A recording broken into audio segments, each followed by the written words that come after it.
Ramnagar high মাদ্রাসার vocational কোর্সের দ্বাদশ শ্রেণীর সমস্ত ছাত্রছাত্রীকে আজকের কাউন্সিল নির্দেশিত ই লার্নিং এডুকেশনে তোমাদের সবাইকে স্বাগত জানাই। আমি মোহাম্মদ রফিকুল ইসলাম আজকে তোমাদের মাঝে উপস্থিত হয়েছি একটি e learning class, Bangla class নিয়ে। আজকে বাংলা ক্লাসের বাক্য সংক্রান্ত দুটি আলোচনা তোমাদের সামনে আমি করব। বাক্য নির্মাণের শর্ত এবং বাক্যের উদ্দেশ্য ও বিধেয়। আমরা সবাই জানি যে ভাষার একটি গুরুত্বপূর্ণ একক হচ্ছে বাক্য। যে ভাষাকে একজন ব্যক্তি অন্য ব্যক্তির কাছে প্রকাশ করে, যার মাধ্যম হচ্ছে বাক্য। বলা হয়ে থাকে বাক্য হলো ভাষার একটি বৃহত্তম একক এবং ভাষার একটি ক্ষুদ্রতম একক হচ্ছে ধ্বনি। তাহলে আমাদের প্রথমেই জেনে নেওয়া যাক বাক্য কাকে বলা হয়। যখন কয়েকটি পদ পাশাপাশি বসে একটি যুক্তিগ্রাহ্য বা অর্থপূর্ণ মনের ভাব প্রকাশ করে, তখন তাকে বাক্য বলা হয়। কয়েকটি পদ পাশাপাশি বসে যুক্তিগ্রাহ্য এবং অর্থপূর্ণ মনের ভাব প্রকাশ করে, তাকে বাক্য বলা হয়। আমরা প্রথমে আলোচনা রেখেছি বাক্য নির্মাণের শর্ত।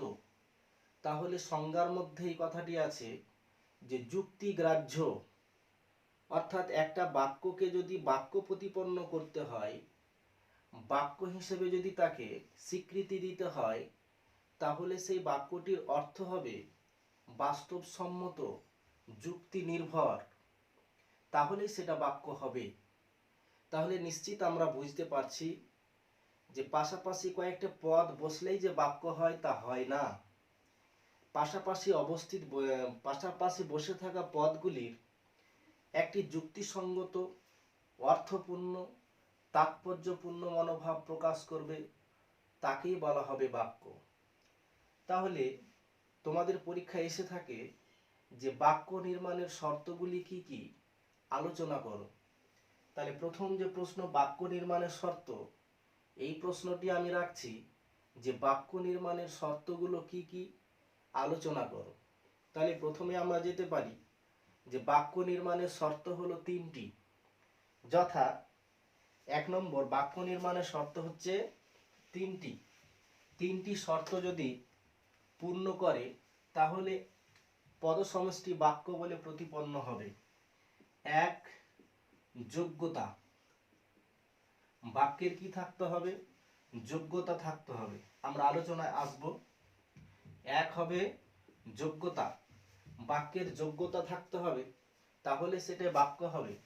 2 নম্বর থাকতে হবে আকাঙ্ক্ষা। 3 নম্বর থাকতে হবে আসক্তি। এই তিনটি শর্ত যদি বাক্যের থাকে তাহলে সেই পদসমষ্টি বাক্য হবে, তাহলে সেই পদসমষ্টিকে বাক্য বলে প্রতিপন্ন করা হবে। তাহলে 1 নম্বর আমরা আলোচনায় চলে আসি যে যোগ্যতা বলতে কি বুঝি। তাহলে বাক্যে ব্যবহৃত পদসমষ্টি, তাহলে যোগ্যতা কাকে বলে? যে বাক্যের অন্তর্গত পদসমূহের পারস্পরিক অর্থগত ভাবগত যে সঙ্গতি, বাক্যে ব্যবহৃত পদসমষ্টির পারস্পরিক অর্থগত ও ভাবগত যে সঙ্গতি বা মানানসই বা মিলন, তাকেই বলা হয় বাক্যের যোগ্যতা। অর্থাৎ বাক্যে যেগুলো পদ ব্যবহার করা হবে সেই পদগুলোর অর্থগত একটা মিল থাকবে, অর্থগত একটা বাস্তবতা থাকবে, অর্থের দিক থেকে সেটা যুক্তিপূর্ণ হতে হবে। তাহলে অর্থপূর্ণ পদসমষ্টি হলো বাক্যের যোগ্যতা। অর্থপূর্ণ পদসমষ্টি হলো বাক্যের যোগ্যতা। পদগুলি যদি সমষ্টি যদি অর্থপূর্ণ না হয় তাহলে সেই বাক্যটার যোগ্যতাহীন বাক্য হয়ে পড়বে। অর্থাৎ যোগ্যতা দোষে দুষ্ট হয়ে বাক্যটি আর বাক্য বলে প্রতিপন্ন হবে না। তাহলে একটা উদাহরণ দিয়ে তোমাদের মাঝে সেটা বুঝিয়ে দেওয়া যাক। যদি বলি যে লোকটি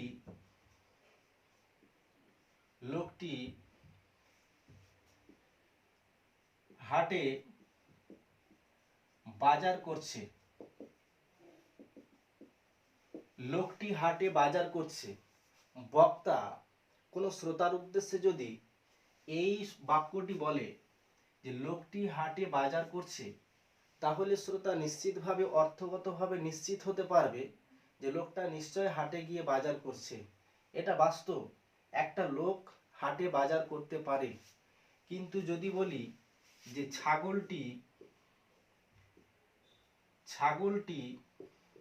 হাটে বাজার করছে, খেয়াল করে দেখো ছাগলের সঙ্গে বাজার করার যে অর্থগত মিল বা সঙ্গতি সেটা বাস্তবে নয়, কারণ ছাগল কোনোদিন ব্যাগ নিয়ে হাটে বাজার করতে পারে না। অর্থাৎ অর্থগতভাবে এটা কি আছে, অসঙ্গতি আছে পদগুলোর মধ্যে, অতএব এটি বাক্য হবে না। লোকটি হাটে বাজার করে এটি বাক্য হতে পারে, কিন্তু ছাগলটি হাটে বাজার করে এটি বাক্য হতে পারে না। এরকম অনেকগুলো আছে। যদি বলি যে হাতিগুলি একটি মিছিল করছে, তাহলে হাতিরা কোনোদিন মিছিল করে না, মানুষে মিছিল করে। যদি বলি পাখি আকাশে ওড়ে, তাহলে এটা বাস্তব, পাখি আকাশে ওড়ে, পাখির সাথে ওড়ার অর্থগত কি আছে, সঙ্গতি আছে। অতএব পাখি আকাশে ওড়ে এটি বাক্য, এটি যোগ্যতা সম্মত বাক্য। কিন্তু যদি বলি গরু আকাশে ওড়ে, তাহলে গরুর সঙ্গে ওড়ার সম্পর্ক বা সংহতি নেই, গরু উঠতে পারে না। অতএব গরু ওড়া এই দুটো কথার অর্থগত সংগতি নেই, অতএব গরু আকাশে ওড়ে এটি বাক্য হতে পারে না। তাহলে একটা পদ সমষ্টিকে বাক্য হতে গেলে যে পদগুলো ব্যবহার করা হবে সেই পদগুলোর অর্থগত সংহতি থাকতে হবে, তাহলে সেটা বাক্য হবে।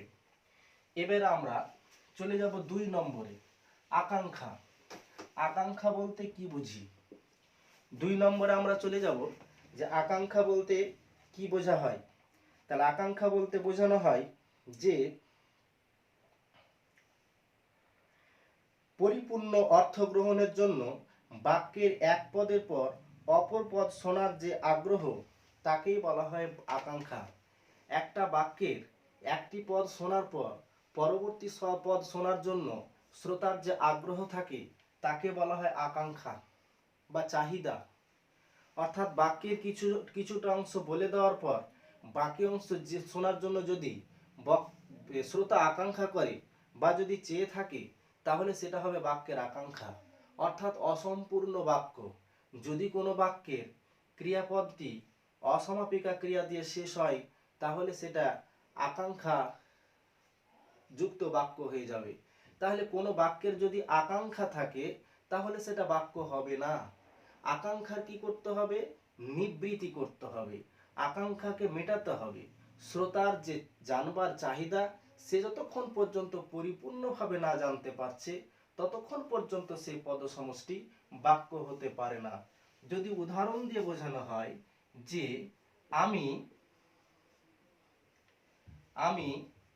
বাড়ি গিয়ে, এটা অসমাপিকা ক্রিয়া, আমি বাড়ি গিয়ে, তাহলে কোনো বক্তা যদি কোনো শ্রোতার সামনে বলে যে আমি বাড়ি গিয়ে, তাহলে নিশ্চয়ই শ্রোতা ফ্যালফ্যাল করে বক্তার দিকে তাকিয়ে থাকবে।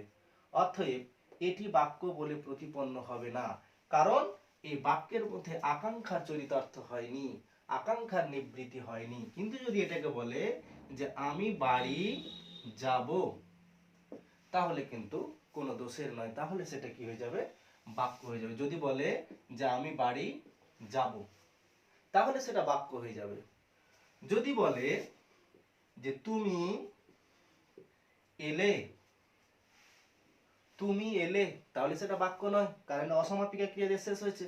কারণ তুমি এলে এই কথাটা যদি বলে, তাহলে শ্রোতা তারপরে জিজ্ঞাসু মুখ নিয়ে তাকিয়ে থাকবে, তুমি এলে, তারপর কি সে জানতে চাইবে। তাহলে এখানে কি বাক্যের শেষ হয়নি, পরিসমাপ্তি হয়নি। যদি বলা হয় তুমি এলে আমি যাব, তাহলে হলো বাক্য, তাহলে এটা পরিপূর্ণ। তুমি এলে আমি যাব, তাহলে কিন্তু শ্রোতার আর জিজ্ঞাসু সুলভ মনোভাবটা আর বক্তার প্রতি থাকছে না। অর্থাৎ বক্তার প্রতি যতক্ষণ পর্যন্ত শ্রোতার জিজ্ঞাসু মনোভাব থাকবে, জানবার ইচ্ছা থাকবে, ততক্ষণ পর্যন্ত সেটা বাক্য হতে পারে না।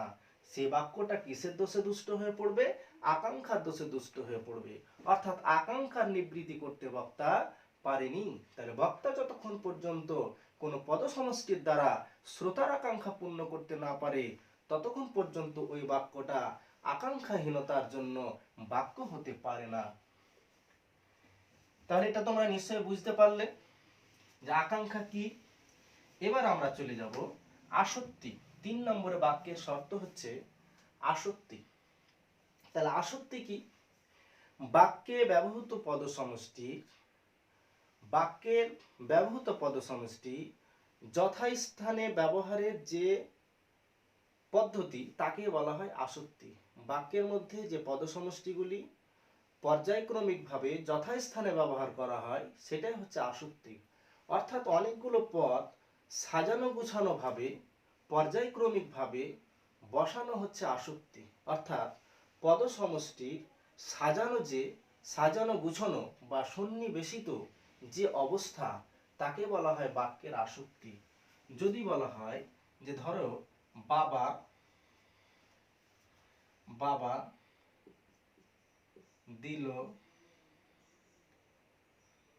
দিল কাল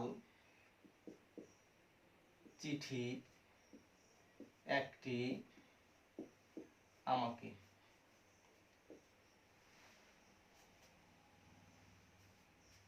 তাহলে বাবা দিল কাল চিঠি একটি আমাকে, এখানে অনেকগুলো পদ আছে। বাবা দিল কাল চিঠি একটি আমাকে, তাহলে এখানে পদগুলো আছে, পাশাপাশি বসেও আছে, কিন্তু তবু এটা বাক্য নয়, কারণ এই পদগুলি সাজানো নেই। তাহলে পদগুলি সাজানোর যে অবস্থা সেটাই হচ্ছে বাক্যের আসক্তি। আর এলোমেলো যদি হয়ে থাকে তাহলে আসক্তি দোষে সেটা বাক্য হতে পারেনি। এটাকে যদি আসক্তি যদি যুক্ত করতে হয়, যে যদি বলা হয় যে বাবা আমাকে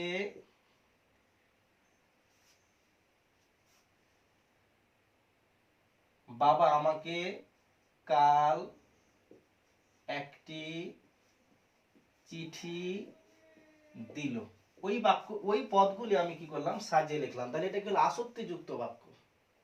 এটা আসক্তিহীন বাক্য। এখানে সাজানো গোছানো মনোভাবটা নেই, সাজানো গোছানো পদগুলি সন্নিবেশিত নেই। ওই পদগুলি যখন সাজিয়ে লিখলাম যে বাবা আমাকে কাল একটি চিঠি দিল, তাহলে এটা কি হলো? একটা পরিপূর্ণ বাক্যের রূপ পেল। তাহলে এটা হচ্ছে আসক্তিহীন বাক্য। আর এটা আসক্তিযুক্ত বাক্য। সাজানো গোছানো অবস্থায় এটা আসক্তিযুক্ত বাক্য।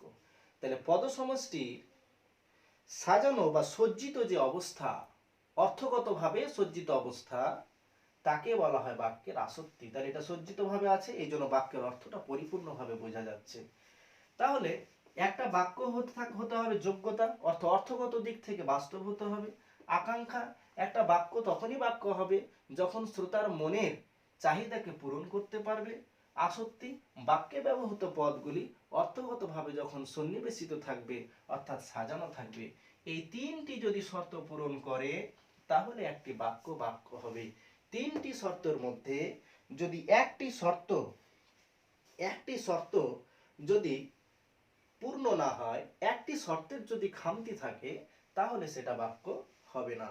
তো যাই হোক, আমরা এই যোগ্যতা, আকাঙ্ক্ষা, আসক্তি সম্বন্ধে জানলাম। আমাদের যে দ্বিতীয় পার্ট বলেছিলাম আলোচনা করব, সেটি হচ্ছে বাক্যের কয়টি অংশ কি কি। 2 নম্বর, বাক্যের কয়টি অংশ ও কি কি। বাক্যের কয়টি অংশ ও কি কি? বাক্যের মোট 2টি অংশ, 1 উদ্দেশ্য ও 2 বিধেয়। বাক্যের কয়টি অংশ? বাক্যের 2টি অংশ, উদ্দেশ্য ও বিধেয়। তাহলে আমরা জেনে নেব যে উদ্দেশ্য কাকে বলে। তাহলে আমরা জানব উদ্দেশ্য কাকে বলে। বাক্যে যার সম্বন্ধে কিছু বলা হয় তাকে বাক্যের উদ্দেশ্য বলা হয়। অর্থাৎ বাক্যে যার সম্বন্ধে বলা হয়, যার সম্বন্ধে বাক্যে কিছু বলা হবে, সেই পদটি হবে উদ্দেশ্য। আর উদ্দেশ্য সম্পর্কে যা কিছু বলা হবে সেটা হবে বিধেয়।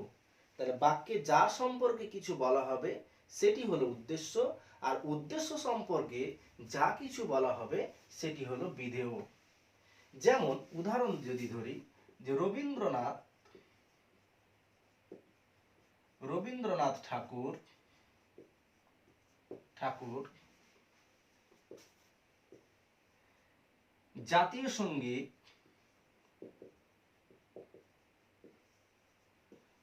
রচনা করেন। রবীন্দ্রনাথ ঠাকুর জাতীয় সঙ্গীত রচনা করেন। তাহলে আমরা কার সম্বন্ধে বলছি? রবীন্দ্রনাথ সম্বন্ধে বলছি। তাহলে রবীন্দ্রনাথ হচ্ছে উদ্দেশ্য, এটা হচ্ছে উদ্দেশ্য। কি বলছি রবীন্দ্রনাথ সম্বন্ধে? যে রবীন্দ্রনাথ ঠাকুর কি লিখেছেন? যে জাতীয় সঙ্গীত রচনা করেন। তাহলে এটি হচ্ছে বিধেয়। তাহলে এখানে কার সম্বন্ধে বলছি? রবীন্দ্রনাথ ঠাকুর সম্বন্ধে বলছি। কি বলছি ওর সম্বন্ধে? বলছি কি যে তিনি জাতীয় সঙ্গীত রচনা করেছেন। তাহলে জাতীয় সঙ্গীতটুকু হলো কি? বিধেয়। তাহলে একটা বাক্যের দুটো অংশ, একটি হচ্ছে উদ্দেশ্য, একটি হচ্ছে বিধেয়। বাক্যে যা সম্পর্কে কিছু বলা হয় তাকে বলা হয় উদ্দেশ্য, আর উদ্দেশ্য সম্পর্কে যা কিছু বলা হয় তাকে বলা হয় বিধেয়। আরো উদাহরণ যদি ধরি, যে ছেলেটি মাঠে ফুটবল খেলে, কার সম্বন্ধে বলা হচ্ছে? ছেলেটি সম্বন্ধে বলা হচ্ছে। ছেলেটি হলো উদ্দেশ্য। কি বলা হচ্ছে ছেলেটি সম্বন্ধে? ফুটবল খেলে। তাহলে ফুটবল খেলাটা হলো বিধেয়। যদি বলি যে আমরা দ্বাদশ শ্রেণীতে পড়ি, তাহলে কার সম্বন্ধে বলা হচ্ছে? আমাদের সম্বন্ধে বলা হচ্ছে। তাহলে আমরা হলাম উদ্দেশ্য। আমাদের সম্বন্ধে কি বলা হচ্ছে? দ্বাদশ শ্রেণীতে পড়ি। তাহলে দ্বাদশ শ্রেণী হলো বিধেয়। যদি বলা হয় যে শিক্ষক মহাশয় ই লার্নিং ক্লাস নিচ্ছেন, তাহলে কার সম্বন্ধে বলা হচ্ছে? শিক্ষক মহাশয় সম্পর্কে বলা হচ্ছে। শিক্ষক মহাশয় হলো উদ্দেশ্য। কি বলা হচ্ছে? ই লার্নিং ক্লাস নিচ্ছেন। তাই ই লার্নিং ক্লাস হচ্ছে বিধেয়। তাহলে আমরা জানলাম উদ্দেশ্য বিধেয়। আর এর সাথে কিছু থাকে যে উদ্দেশ্য বিধেয় সম্পর্কে, অর্থাৎ এরকম যদি প্রশ্ন থাকে যে বাক্যের কয়টি অংশ কি কি বিস্তারিত আলোচনা করো 5 মার্কের, তাহলে উদ্দেশ্যর আবার একটি ভাগ আছে উদ্দেশ্য সম্প্রসারক, বিধেয়র আবার একটি অংশ আছে বিধেয় সম্প্রসারক। এটা হচ্ছে মূল উদ্দেশ্য, এটা হচ্ছে মূল বিধেয়। এবার উদ্দেশ্যকে যদি আমি কার্যক্ষেত্রে বাড়াই তাহলে সেটা হবে উদ্দেশ্য সম্প্রসারক। বিধেয়কে যদি আমি কার্যক্ষেত্রে বাড়াই তাহলে সেটা হবে বিধেয় সম্প্রসারক। তাহলে কি হবে? যখন কোনো উদ্দেশ্যকে সম্প্রসারণ করা হয় বা বাড়ানো হয় তখন সেই সম্প্রসারিত অংশ বা বাড়ানো অংশকে বলা হয় উদ্দেশ্য সম্প্রসারক। একই রকম করে যখন কোনো মূল বিধেয়কে সম্প্রসারিত করা হয় বা বাড়ানো হয় তখন সেই সম্প্রসারিত বিধেয় বা বাড়ানো বিধেয়কে বলা হয় বিধেয় সম্প্রসারক। তাহলে একটি উদাহরণ দিয়ে তোমাদের সেটা বোঝানোর আমি চেষ্টা করি। ধরো এই বাক্যটা আমি ধরি যে রবীন্দ্রনাথ ঠাকুর, এটা আমি ধরলাম রবীন্দ্রনাথ ঠাকুর জাতীয় সঙ্গীত রচনা করেন। তাহলে এটা হচ্ছে মূল উদ্দেশ্য, এটা হচ্ছে মূল উদ্দেশ্য। জাতীয় সঙ্গীত রচনা করেন এটা হচ্ছে মূল বিধেয়। তাহলে এটা হচ্ছে মূল উদ্দেশ্য আর এটা হচ্ছে মূল বিধেয়। এবার এটাকে আমি উদ্দেশ্যকে কোনো কার্যবশত আমি সম্প্রসারণ করতে পারি বা বাড়াতে পারি। তাহলে যদি এরকম লিখি আমি যে বিশ্বকবি রবীন্দ্রনাথ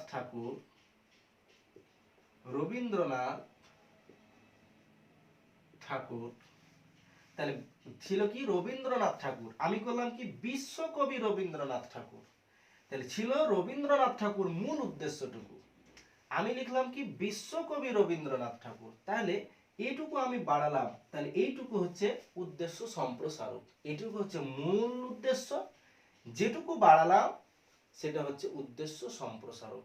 আরো যদি বাড়াই যে সকলের পরিচিত বিশ্বনন্দিত বিশ্বকবি রবীন্দ্রনাথ ঠাকুর, তাহলে কি হবে সকলের পরিচিত বিশ্বনন্দিত বিশ্বকবি, এগুলো সবই হবে উদ্দেশ্য সম্প্রসারক। নিশ্চয় বোঝাতে পারলাম। এবার যদি ধরি যে জাতীয় সঙ্গীত রচনা করেন, এটাকে আমি যদি লিখি যে ভারতের জাতীয় সঙ্গীত রচনা করেন, জাতীয় সঙ্গীত রচনা করেন। তাহলে দেখো এখানে ছিল মূল বিধেয় ছিল জাতীয় সঙ্গীত রচনা করেন, কিন্তু লেখা হলো কি যে ভারতের জাতীয় সঙ্গীত রচনা করেন। তাহলে আমি কি বাড়ালাম, বিধেয়তে এইটুকু বাড়িয়ে দিলাম, তাহলে ভারতের এটা হচ্ছে বিধেয় সম্প্রসারক। তাহলে এরকম আরো বাড়ানো যায় কার্যক্ষেত্রে, যে আমাদের অখণ্ড ভারতের স্বাধীন ভারতের, তাহলে এগুলো স্বাধীন ভারতের জাতীয় সঙ্গীত রচনা করেন, তাহলে স্বাধীন ভারতের এটা হবে বিধেয় সম্প্রসারক। তাহলে আমরা আজকে যেটুকু আলোচনা করলাম যে বাক্য নির্মাণের শর্ত, বাক্যের অংশ কয়টি ও কি কি, এর পরবর্তী সময়ে আমরা বাক্যের আরো যে অন্যান্য অংশগুলো আছে, বিশেষ্য খণ্ড, ক্রিয়াখণ্ড, ক্রিয়া বিশেষণ খণ্ড, সেই সম্পর্কে আমরা আলোচনা করব। এরপরে আরো আছে যে বাক্যের গঠনগত শ্রেণী বিভাগ, বাক্যের অর্থগত শ্রেণী বিভাগ আলোচনা করব। আজকের মতো এখানেই। All the best. লকডাউনের মধ্যে থেকে তোমরা বাড়িতে পড়াশোনা করো, আগামীতে পরীক্ষার জন্য তোমরা প্রস্তুতি নাও। Thank you.